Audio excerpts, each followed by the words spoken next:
সালামু আলাইকুম। প্রিয় দর্শক, অন্য মঞ্চের আলাপ চাইতায় আপনাদের সকলকে আমন্ত্রণ জানাচ্ছি। ঢাকা থেকে প্রকাশিত এক বড় মাপের বাংলা সংবাদপত্র মানব জমিন, সেখানে একটি নিবন্ধ ছাপা হয়েছে দুদিন আগে এবং সেই নিবন্ধের বিষয় নিয়ে শুরু হয়েছে প্রবল আলোচনা।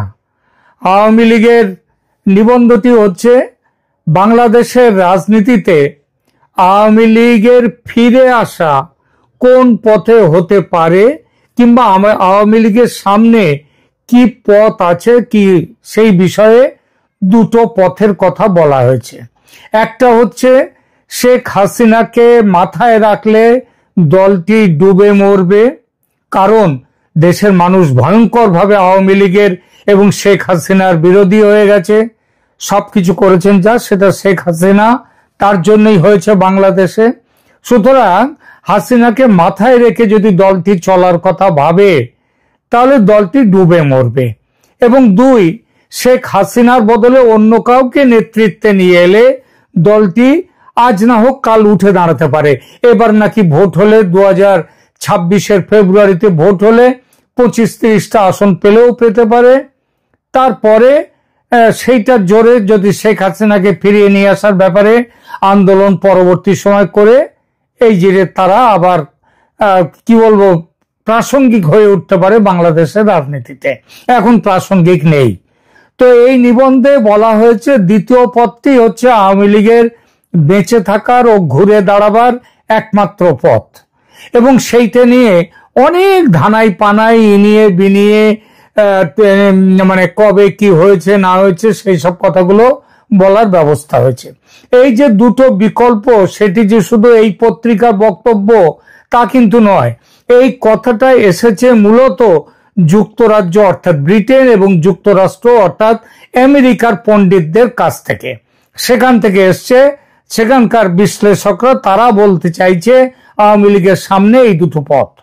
এই কোন প্রস্তাবটা ভালো না খারাপ সেই বিচারের আগে দেখা যাক যারা এই প্রস্তাব দিয়েছেন অর্থাৎ আওয়ামী লীগকে বাঁচাতে চাইছেন বা আওয়ামী লীগের মঙ্গল কামনায় এত মাথা ঘামাচ্ছেন, তাদের পূর্ব পরিচয়টা কি এবং তাদের এই ভালো চাওয়ার পেছনে অন্য কিছু উদ্দেশ্য কি আছে সেটা একটু দেখা যাক।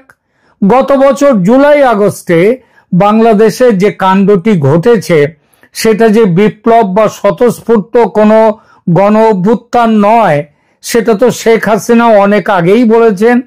সেটা বুঝতে নয় শেখ হাসিনার কথাটা ছেড়ে দিলাম, ওই কাণ্ডের সবচেয়ে বড় সুবিধাভোগী মানে 24-এর ওই তথাকথিত বিপ্লবের সবচেয়ে বড় সুবিধাভোগীকে ডক্টর মোহাম্মদ ইউনূস। তিনি প্রধানমন্ত্রী না প্রধান উপদেষ্টা, তবে বহরে যাই হোক না কেন তার ক্ষমতায় তিনি প্রধান মন্ত্রীর ব্যবহারই করছেন।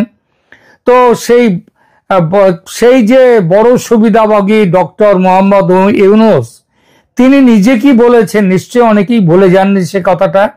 তিনি নিজে সেপ্টেম্বরে, তার 1 মাস পরে 1.5 মাস পরে সেপ্টেম্বরে ওই জাতিসংঘের মিটিংয়ে গিয়ে অধিবেশনে গিয়ে তিনি নিউ ইয়র্কে বলেছিলেন ওই কথাটা। ক্লিন্টন ফাউন্ডেশনের তাদের সভায় তিনি বলেছিলেন, ওই ওদেরকে ছাত্রদেরকে সবার মঞ্চে তুলে তিনি বলেছিলেন যে এই কাণ্ড, এই বিপ্লব, এটা কোনো মেটিকুলাসলি ডিজাইনড একটা ব্যাপার, এটা কোনো স্বতঃস্ফূর্ত আন্দোলন ছিল না।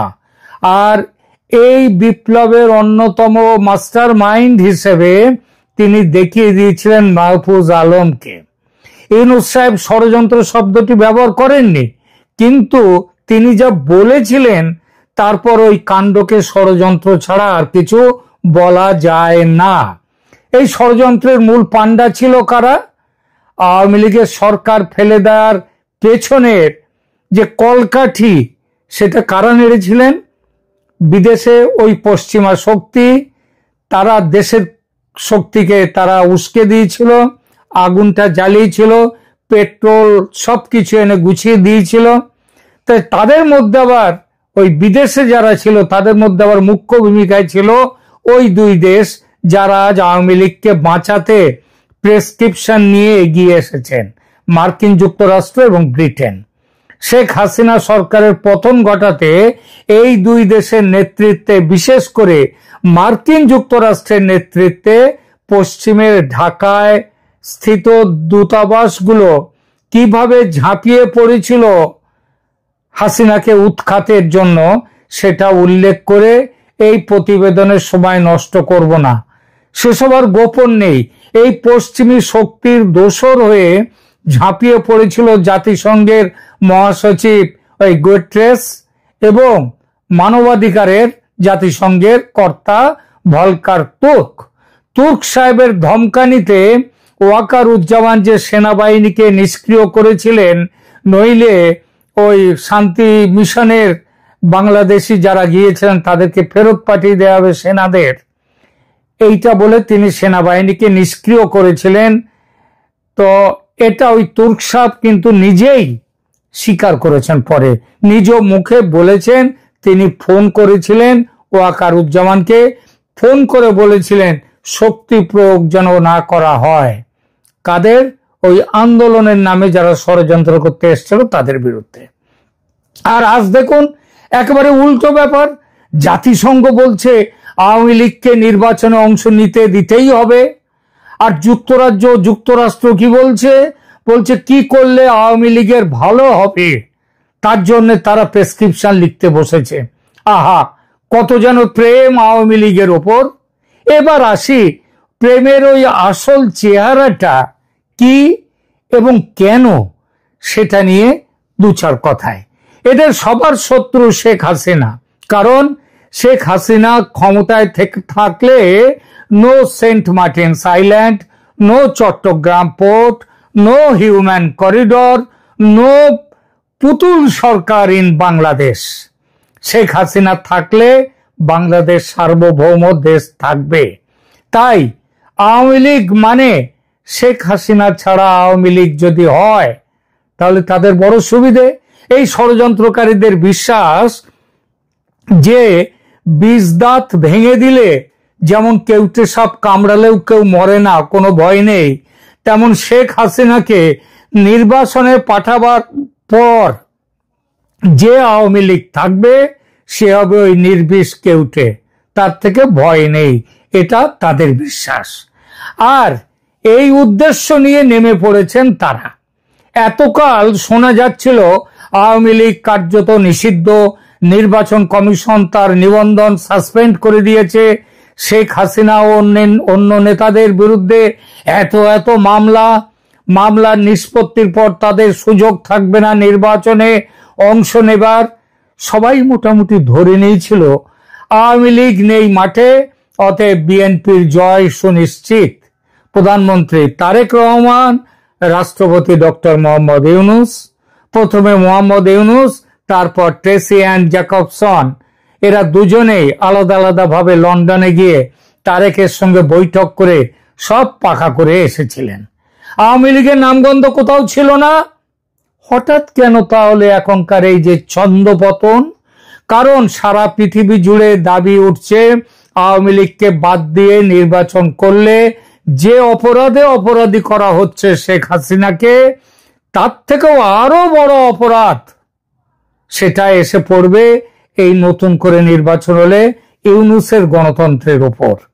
খালেদা জিয়ার দল 24-এর ভোট নিজেরাই বয়কট করেছিল পরাজয়ের ভয়ে, আর হাসিনা তো নির্বাচন বয়কটের দাবি তোলেননি।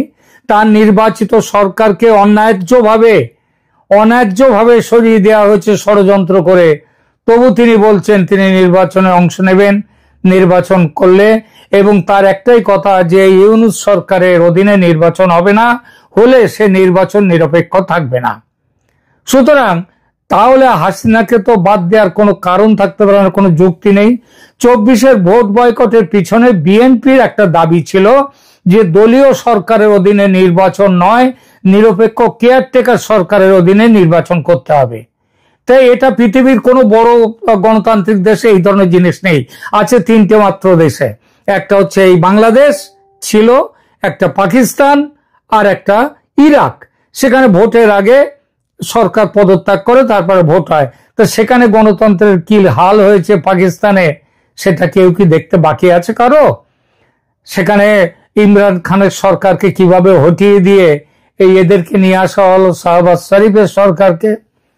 তো যাই হোক, এখন কথাটা হচ্ছে, যদি নিরপেক্ষ নির্বাচনের জন্য যদি কেয়ারটেকার দিতে হয়, তাহলে তো এখন ক্ষমতায় রয়েছে ইউনূসের দলীয় সরকার।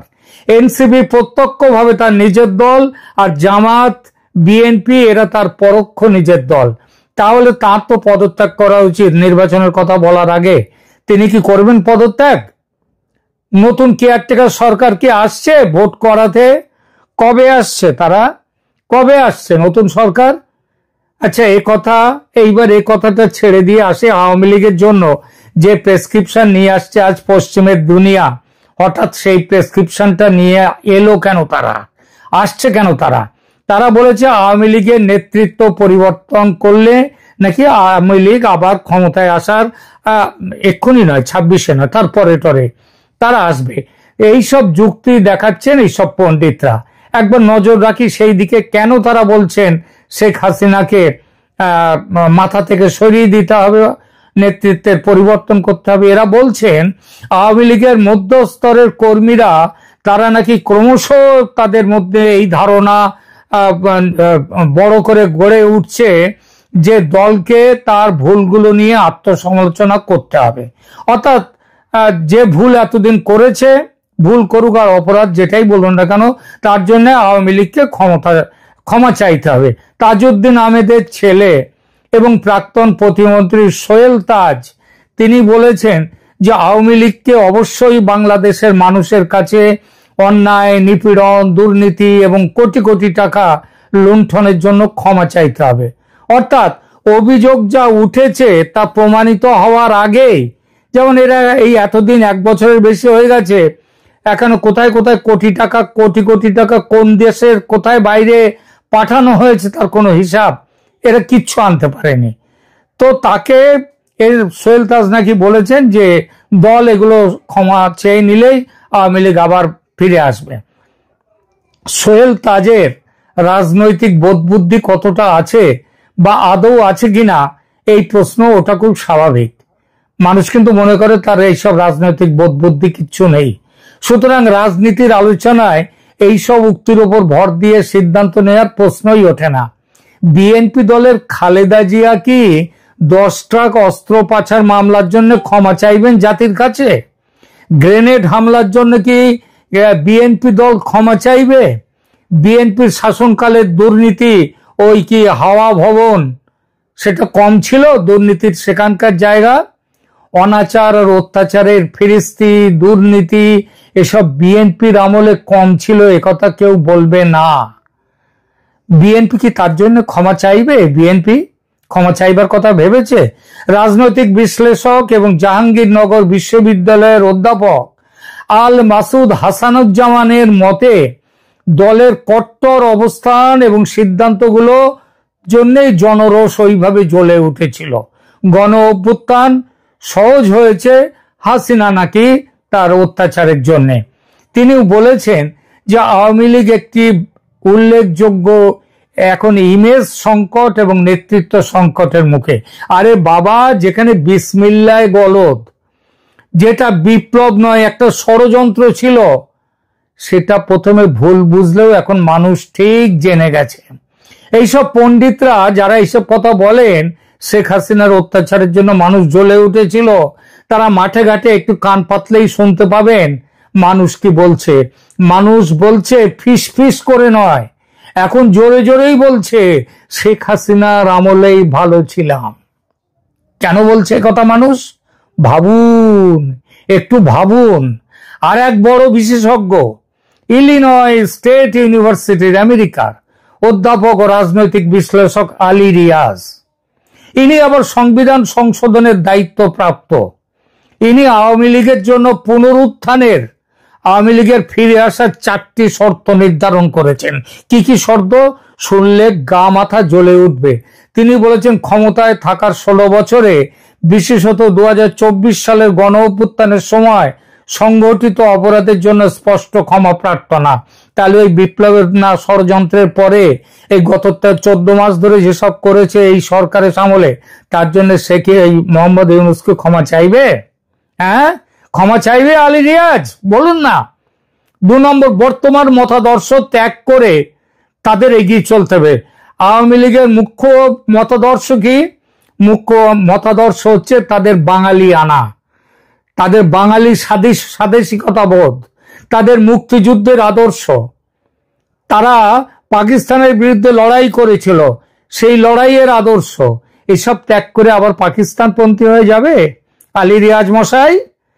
এরপরে 3 নম্বর, হাসিনা পরিবারের কোনো সদস্যকে আর নেতৃত্বে যেন না আসতে দিতে না আনা এবং পরবর্তী হচ্ছে মানবতা বিরোধী অপরাধ সহ জঘন্য অপরাধের বিচারের মুখোমুখি হওয়া। নিজেদের মতে, রিয়াজের মতে, সরাসরি জুলাই গণ অভ্যুত্থানের নৃশংসতার জন্য দায়ী ব্যক্তিরা শেখ হাসিনা সহ অবশ্যই বিচারের মুখোমুখি হতে হবে। আলী রিয়াজ অন্ধ না হলে তার বন্ধু ইউনূসের শাসনের খুন জখম আর অন্যায় অত্যাচার নিয়েও কিছু বললে খুশি হতো মানুষ। এইসব পণ্ডিতরা আর একটা ওষুধ আওয়ামী লীগ সমর্থকদের গিলিয়ে দিয়ে দল থেকে বের করে আনতে চাইছেন। কি বলেছেন তারা? হাসিনা সেই চলে যাওয়ার সাথে সাথেই একটা রব তুলে দেওয়া হয়েছিল যে হাসিনা তাদের ফেলে রেখে পালিয়ে গিয়েছেন নিজের প্রাণ বাঁচাতে। এমন তথ্য অনেক আগে থেকেই খাড়া করার চেষ্টা হচ্ছিল। প্রথমে কিছু মানুষ সেটা কিছুটা বিশ্বাস করেছিল, এখন বুঝেছে দেশ না ছাড়লে সেদিন বাঁচতেন না আপা। পাবলিক যে নেতৃত্ব পরিবর্তনের যুক্তি এক বিন্দু মানতে পারে না এবং মানবে না, সেটা এইসব পণ্ডিতদের মাথায় যে কেন ঢোকে না কে জানে। আরে বাবা, ঐতিহাসিক সম্পর্ক বলে এবং ব্র্যান্ড আইডেন্টিটি বলে রাজনীতিতে একটা কথা আছে। শেখ হাসিনার নেতৃত্ব দলের মূল পরিচয়ের সঙ্গে অবিচ্ছেদ্যভাবে জড়িত।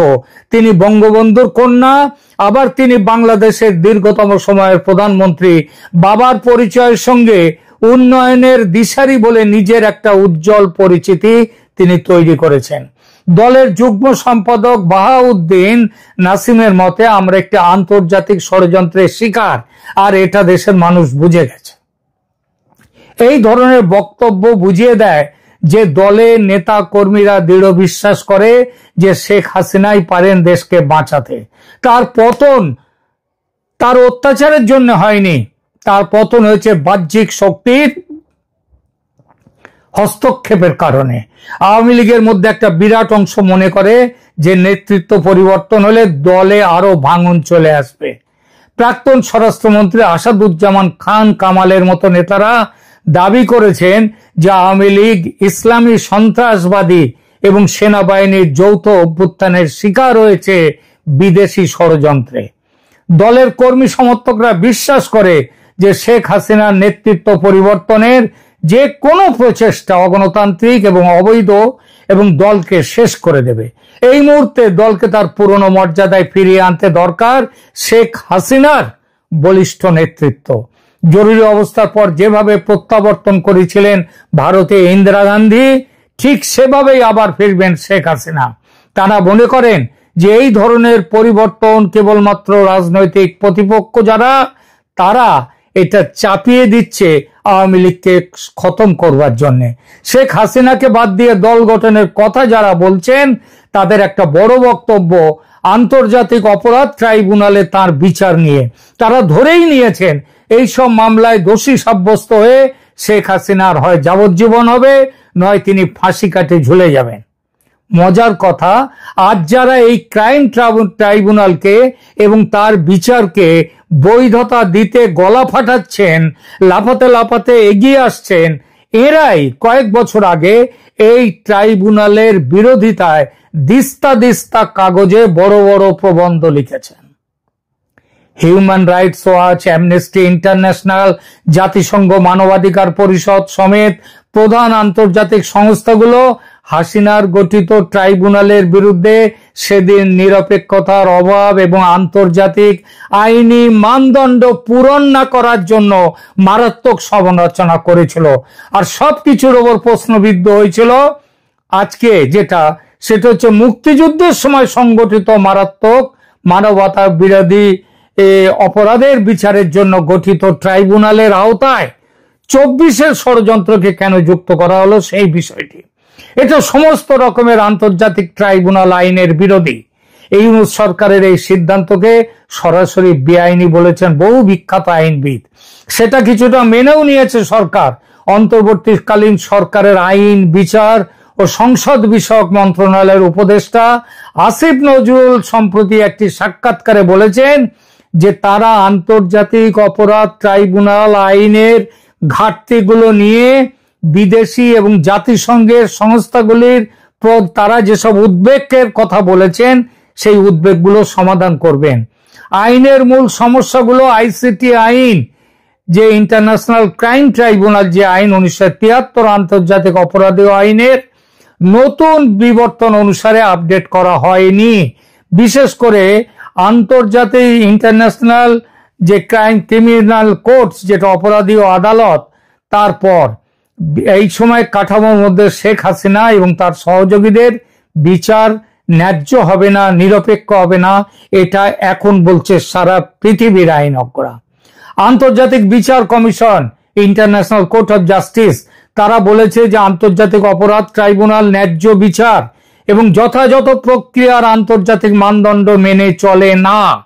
আইসিজে এর মতে ন্যূনতম যথাযথ প্রক্রিয়ার মানদণ্ড মেনে চলতে ব্যর্থ এই ট্রাইব্যুনাল, সুতরাং এখানে যে বিচার হবে সে বিচার গ্রহণযোগ্য নয়।